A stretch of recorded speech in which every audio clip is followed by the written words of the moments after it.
my breath in the pool, but she been underwater in the Indian Sea. I've been doing it right, can't forget what you said. When you finish with you, baby, you should come and find me in the Sea of Cortez. The weight of my heart is the weight of the sea.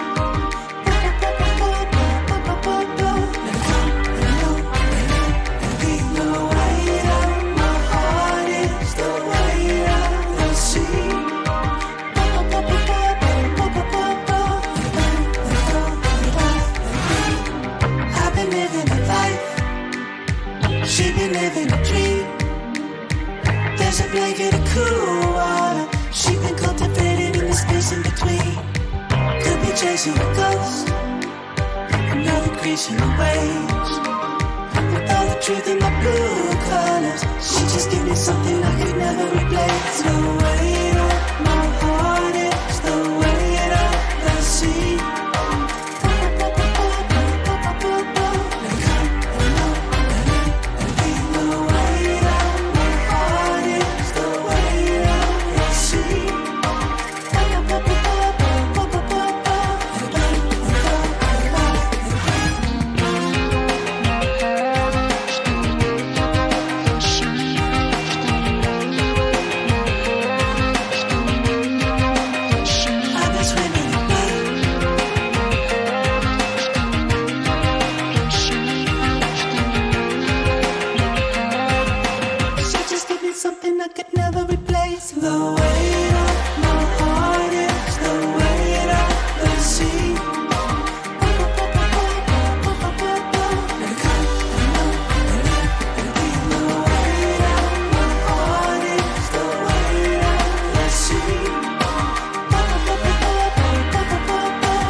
Well, they say winning is a habit. They've done it again. He's done it again. Rob, we had to rip up our notes a couple of times there as that man, Super Mario Vrancic, changed the script right at the end. Yeah, fantastic. For the second game in a row, yeah, I mean, a different technical ability today. And I mean, we said probably he's too close to get it up and over, but he's proved us all wrong because that is an excellent bit of skill. And for me, it's got Norwich out of jail because that was heading for a 1-1 draw. So to have someone like that on the bench to come on the pitch and provide that quality is sort of like you can't buy that. You know what I mean? It's fantastic.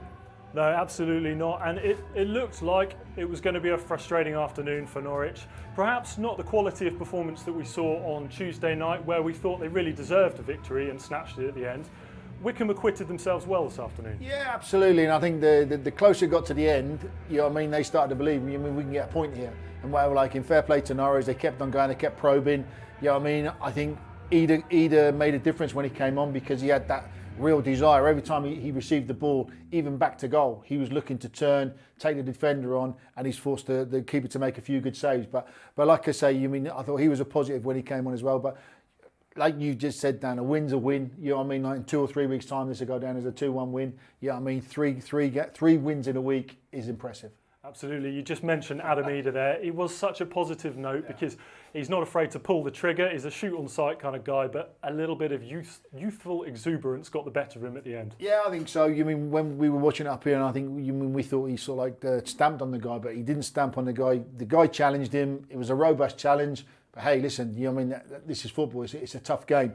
But like you say, youthful exuberance. I mean, he's got up and he's pushed the guy down with 2 hands, and you can't do that. You mean 10 yards away from the linesman, clear view of the referee as well. And like we said, it's not just a red card.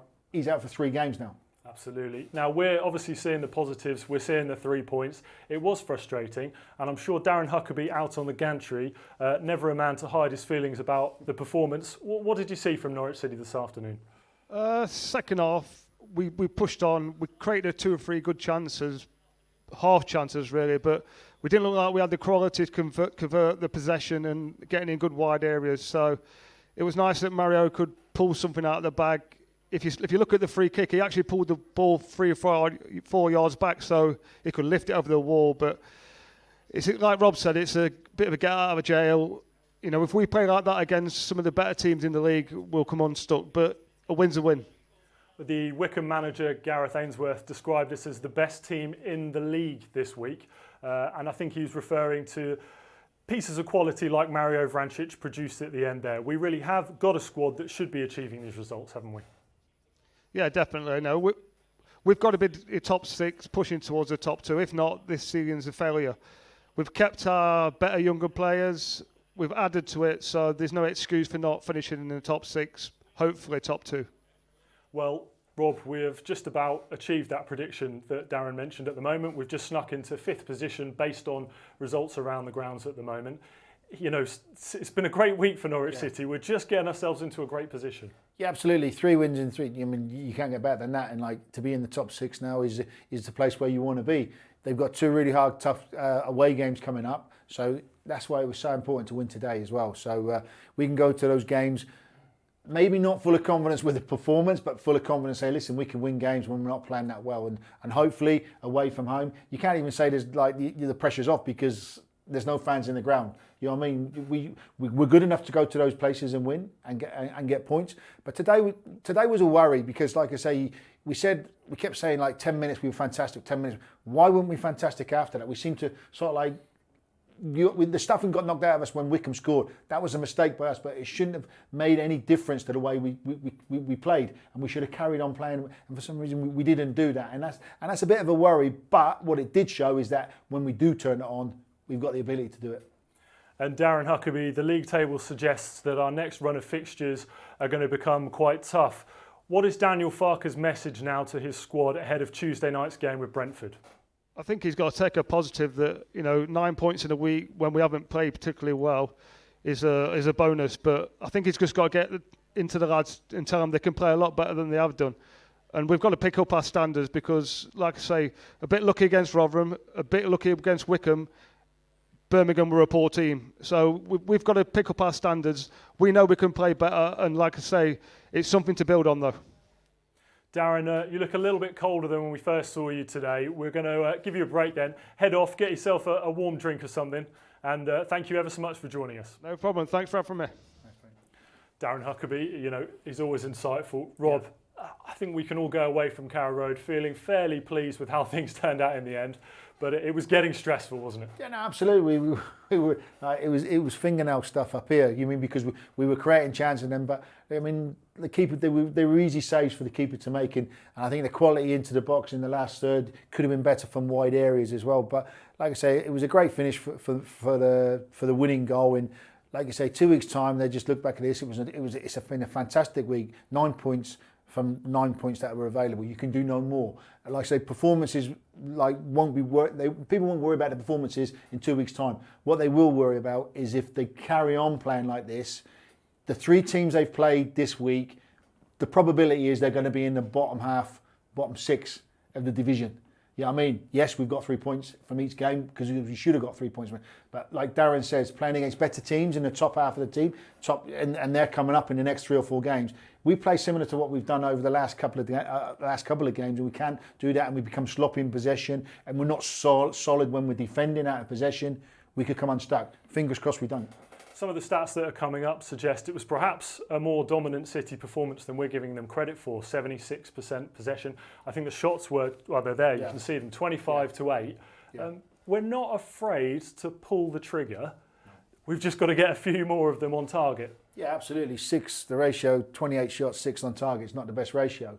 But yeah, I mean, you've got people in the side who are prepared to take that opportunity when it becomes an opportunity to shoot. They do it, but they've got to have more quality.